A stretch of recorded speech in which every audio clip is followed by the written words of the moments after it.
Hey, what's up? It's Vladimir. Today is 32nd day of my commitment.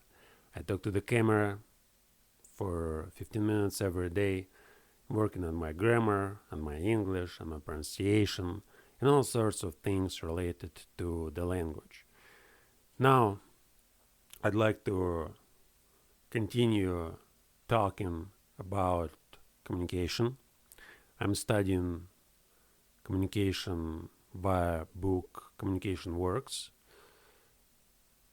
Now I'd like to talk about 5 axioms of communication developed by some people. I forgot their names, it doesn't matter.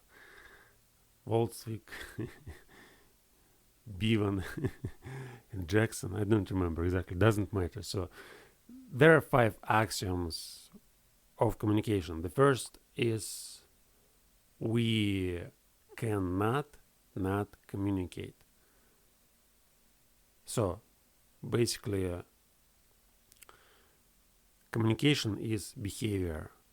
Whenever we are in a situation where there are some other people, we communicate all the time because our behavior, even if we are silent, it still has message value. So just standing here and looking at the camera is communication. Even if I'm silent, it also says something about me. And there are usually 4 strategies that we use when we want to avoid communication. And today I'm going to talk about these 4 strategies, and then I'll say something else about my attitude towards this exercise. I thought yesterday that it's kind of annoying to use it only for studying communication. I mean, I don't like it. I like to feel free and talk about whatever I'm doing instead of just retelling certain stuff which I learned from the book. It's easy. It doesn't force me to grow. I don't need to think a lot about whatever I would say at the next video, and it makes me feel kind of, it's kind of automatic. I don't like it. I like to change it a little bit. But first, let me tell you these 4 strategies. So the first is it's like strategies. I'm not sure whether or not it's a correct name for. Maybe it's just approach or method. But anyway, the first is to reject communication whatsoever. So we just don't want to communicate, and we straightforwardly say it. Say, no, I don't want to talk to you. And this is straightforward way, and it's kind of counterintuitive since it seems the simplest way. So if you don't want to talk to people, if you don't want to communicate, if you don't want to engage in social interaction, just say it. I don't want to do that. But we're programmed by society, by social, whatever, by media, that this is not good. It's not good to reject communication when there's an opportunity. And many people, I think it's a kind of skill. So many people don't have this skill. They can't say no. So if you go, for example, in the street and you want to pick up a girl, if you start talking to girls, most of them, they don't know how to say no. So they will engage in a conversation. They will listen to you, even though they don't want to listen to you and you're an ugly idiot. They still don't know how to say no. And it seems it's the easiest way to reject communication, but for many people it's hard. And that's why there are many other strategies. For example, the second one is to accept communication. It's kind of you know, the law of least effort. So we understand that we can say no, we probably may engage in a communication, but we think, okay, let's just do it because it's easier to accept communication, to talk to people in a hope that they will leave us alone in a couple of minutes, instead of just making an embarrassing situation and reject communication whatsoever. So it may to say no, maybe we create a social, it's create an awkward situation. That's why we may say yes, but it's not like we accept communication, but we don't want to do that, and we are not excited about it, and it just, try to avoid it. And usually it leads to, like, other people sense it easily that we don't want to communicate, and we just don't have a real communication here. Anyway, so the third strategy is disqualifying our communication, which is when we don't want to communicate, we start behaving like idiots. We may contradict ourselves, we may say things unrelated to the situation, we may just make silly jokes, and it's also a way to avoid communication.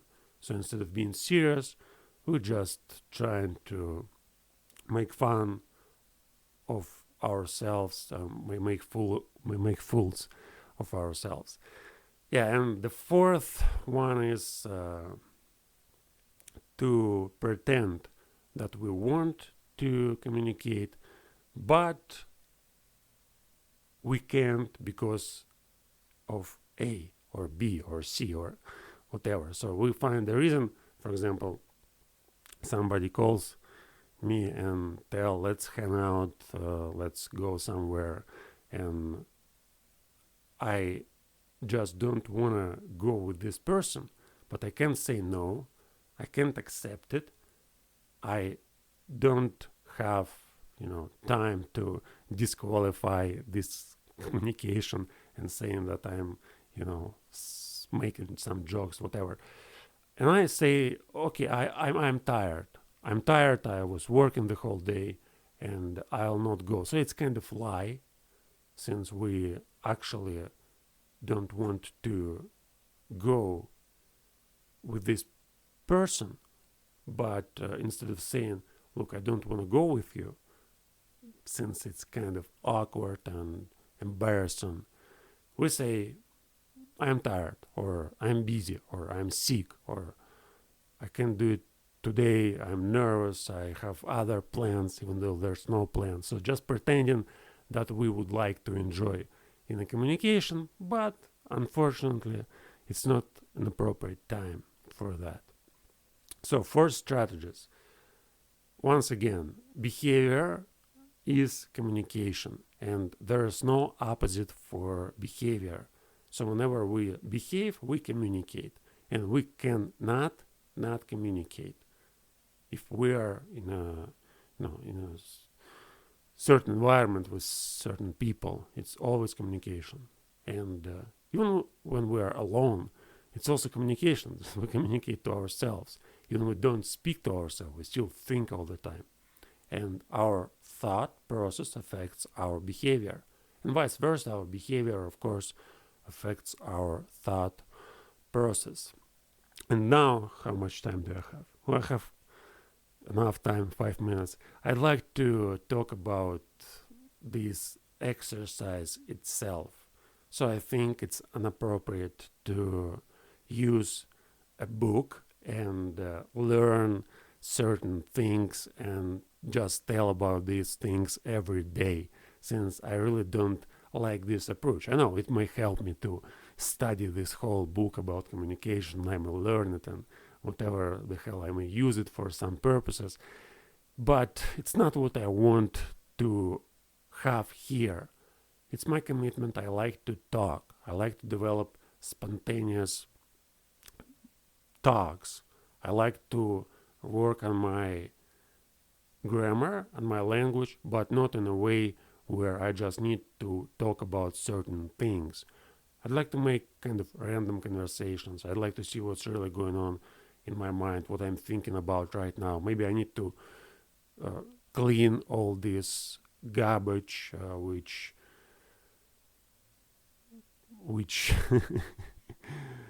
which is you know which whatever.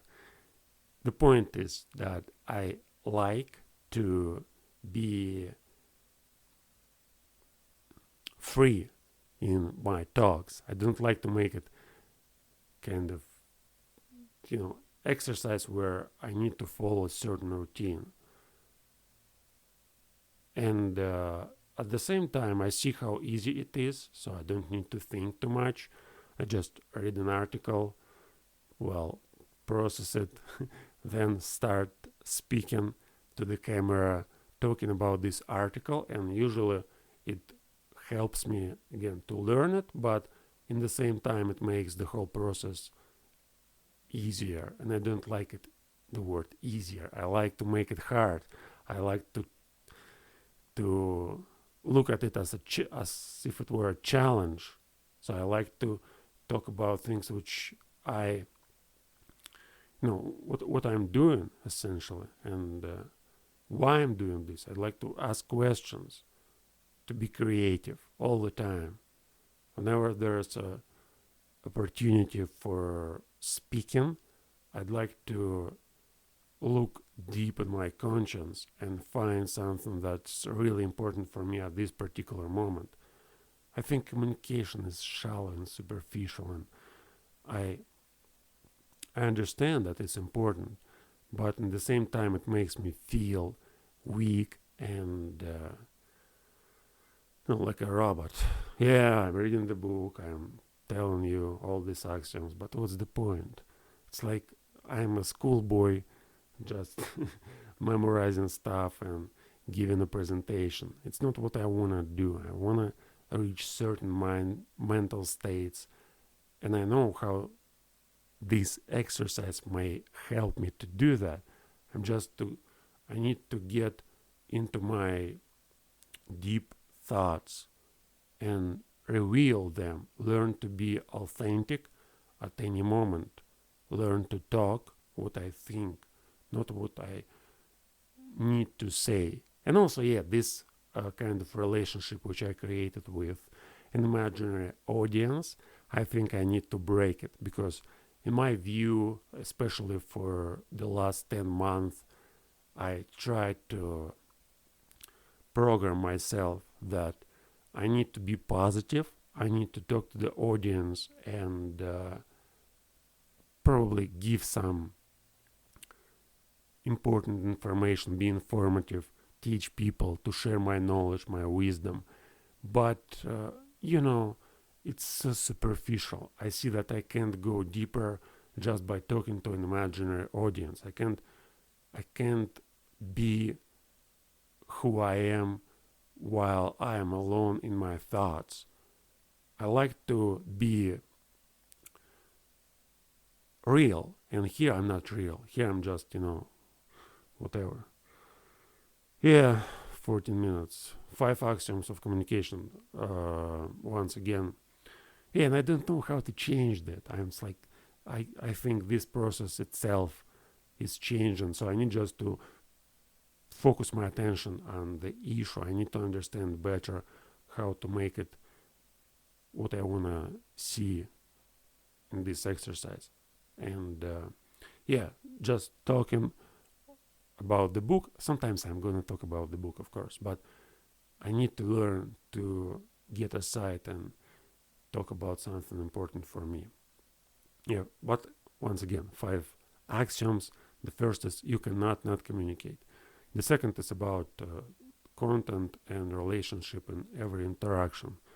So when we communicate, there's always content message and relationship message, which means that there are certain words and ideas and thoughts, and the way how we share them. And why it's a relationship, because sometimes we, like when we communicate with different people, we may, okay, I'll talk about it next time, but the idea is that it's like every time every person is different, and with an idiot we communicate like trying to teach him. With a smart person we try to learn something. With my girlfriend I communicate in one way. With my another friend I communicate in a different way. And always I try to express not just an idea but also my view of this interaction, like who I am in this interaction, who another person is, or a group of people, whatever. Okay, that's all for today.